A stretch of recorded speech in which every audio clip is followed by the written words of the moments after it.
Hey everybody, I'm David with Bolivar Live. Well, we're back again for more history on the Bolivar Lighthouse.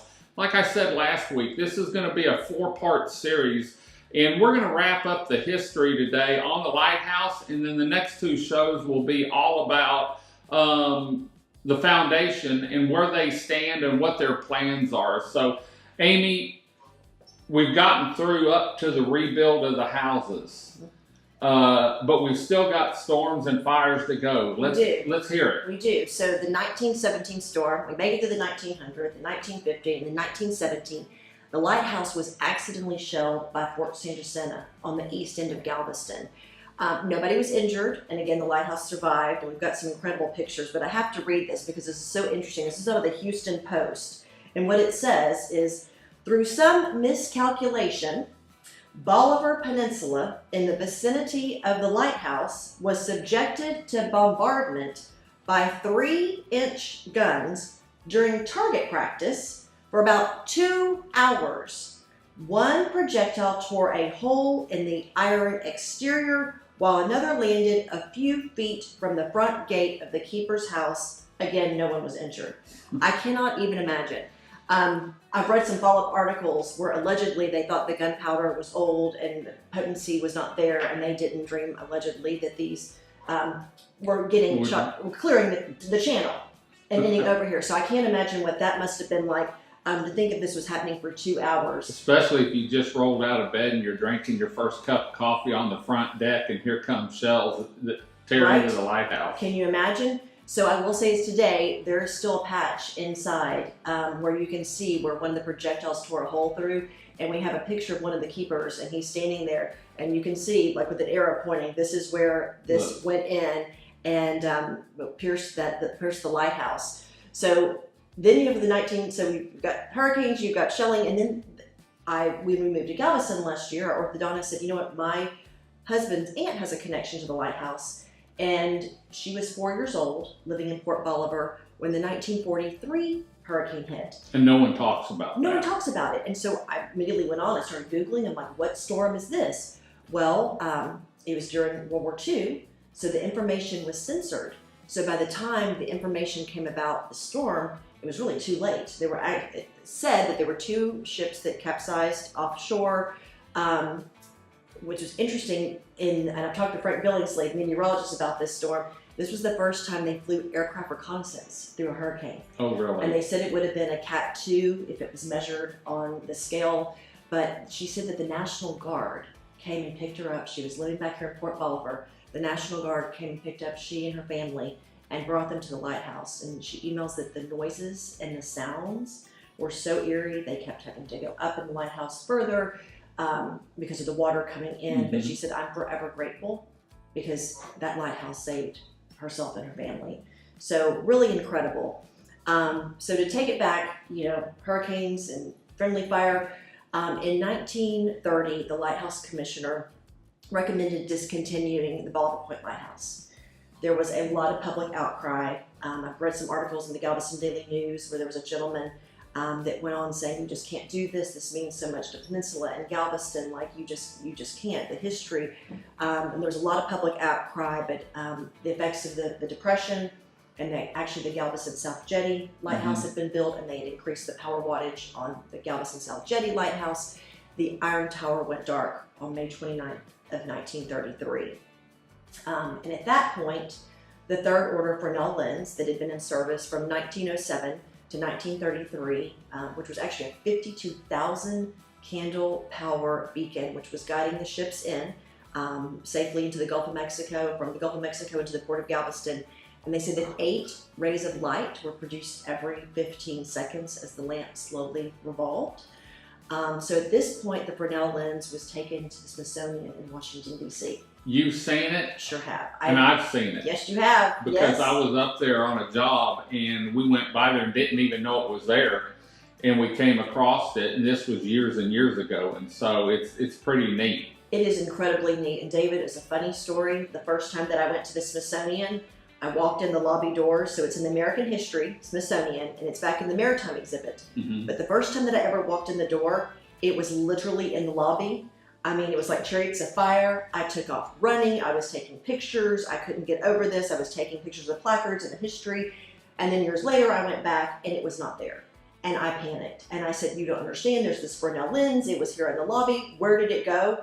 And I think the man thought I was crazy. And he said, well, ma'am, it's back in the Maritime exhibit where it's supposed to be. So I will say this, the Smithsonian is aware of our project and what we're doing, and that we would love to have it loaned back to us. We will see how that goes. But it really is. It's majestic. It's beautiful. For those of y'all that go over to Galveston, the Galveston County Courthouse, the sister lens is over there. So very similar, being this third order. It is absolutely beautiful. The prisms, the beehive shape, it really is a magical lens. So at that point, I went to the Smithsonian. And there's a lot of science in those lenses, because when you look at it like, okay, really? But there's a lot of science the way the refraction happens. It is, and the way it's cut with the prisms, I mean, it really is. It's a complete, it's a work of art. Mm-hmm. It really is incredible. So I encourage you, if you're in the area, go over to the Galveston County Museum and go over to the courthouse and take a close look, because it really is, like you said, it's a work of art. I see it once a year when I go to get my tags for my vehicle. So. Yeah, it's great. So, at that point, David, then the property set is government. I mean, it's sad here. Mm-hmm. And a lot of burglaries, you can imagine, people breaking in, climbing to the light. There's stories that people threw bricks down to the top of the homes. And it was just really in disrepair. The property just, it was not happy times here. There was just, right. It was desolate and vacated. And then in 1947, as part of the government and auctioning off property, they decided to auction this property off. And what's really neat is I found from my grandmother's scrapbook the actual article from the newspaper saying that the property is going up for auction. Like the times, the dates, the specification, how many acres, what's included. And so, which is really cool to have that out of the newspaper. So at that point, the land, the property went up for auction. My great uncle was an Aggie. He was a civil engineering major, and he knew how well built these homes were. And he and my grandmother came down and he got it in the auction from the government back in 1947. And the rest is history. Mm-hmm. The rest is history. I will say this, after that happened, then there was the 1947 blast. Mm-hmm. And it's been said that that blast blew out the windows and melted the paint off the side of the homes. I know was it your dad that I interviewed? Uncle Lloyd. Uncle Lloyd. During our interviews, they were talking about some of the coming in and redoing the houses and painting them, and right after that is when the blast in Texas City happened, and he was talking about burning the paint, bubbling the paint, and blowing the windows out, and they just put new windows and redone everything. Mm-hmm. It was lots of tears. Yeah, yeah. But that blast also blew an anchor from one of the ships, he was telling me. I forget how many miles. And so it was, and even when they had the explosion over there, I can't remember when, in 90s, we were guiding over there and they had a problem over there and we were actually fishing. But anything else you want to do to wrap this up as far as the history? I know every time you get out, you meet more people that have ties to the lighthouse. Which is just incredible. What's really neat is we actually have found the great grandson of J.P. Brooks, who's a singer-songwriter in the Dallas-Fort Worth area. And he's written a song called Candle on the Shore.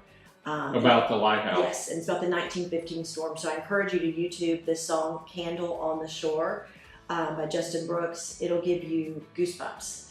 It really is a moving song. It talks about it swaying like a giant reed in the night. And you just kind of get that ominous feeling of just what it must have been like. So it's been neat to just get connected with them. And, in 1970, My Sweet Charlie was filmed here. Yeah. With Patty Duke and Al Freeman Jr.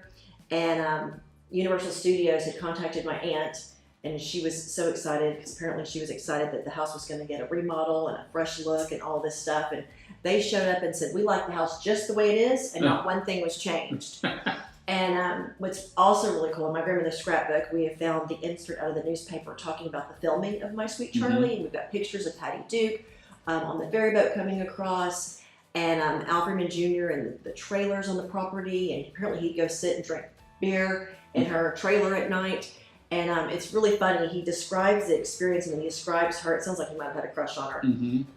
He described the whole experience as groovy. Groovy. That was his word for filming here on the peninsula. So that's another movie that you can look up and you can see, which is quite an incredible movie. And Patty Duke won an Emmy Award for that performance in that movie. If people want to look up, get information on the Lighthouse, let's talk about your website, how they can get to it, and the information you have on there. Absolutely. So www.bolivarpointlighthouse.org is our website. You can certainly go there. You can see a little bit more about the history. You can see some of the fundraisers, the things we're doing, pictures from the past. We have some pictures from the National Archives. So you can see what the lighthouse looked with the black and white day marks, which is really incredible. And just how you can give, how you can donate, and how you can help support the 501c3 nonprofit in the efforts to restore her back to her former glory and beauty. Great, great. You know, when I had my 60th birthday this year, as a fundraiser, we donated, I asked people to donate $60 since I was turning 60 to the Lighthouse. And I imagine we'll do that again. But this is a great way for you to get involved. And I'm asking you, as myself, get involved, because I've always said it's an icon of beauty, whether you're coming on the peninsula or you're leaving from vacation. It's a welcome mat or it's a farewell goodbye. And so we want to make sure this icon of beauty stands. Now, we have 2 more shows coming up where we're going to talk about the foundation and more on what the foundation's plans are and how you can get involved more, maybe through some of the events they have. So Amy, thanks for joining us today. We're going to head on out. We'll see you next week with more information on the Bolivar Lighthouse. Until next time, I'm David with Bolivar Live. Y'all have a great day, great week. Come see us. God bless, and bye-bye. The Big Store, located at 2385 Highway 87 in Crystal Beach, Texas, on Bolivar Peninsula. If you're on Bolivar Peninsula and you need anything, stop by the Big Store, where you'll be greeted by a staff of smiling faces and a staff that's eager to help you find what you're looking for. The Big Store is a fully stocked grocery store with fresh fruits and vegetables, meat department with hand-cut steaks, canned goods, dairy products, frozen foods, and beer and wine. The Big Store is also home to a gift shop, camping and fishing supplies, RV supplies, tools and hardware, and home goods, all under one roof. The Bolivar Peninsula Superstore, like they say, if the Big Store doesn't have it, chances are you really don't need it. For more information on the Big Store and their weekly sales ad, please visit www.thebigstore.us.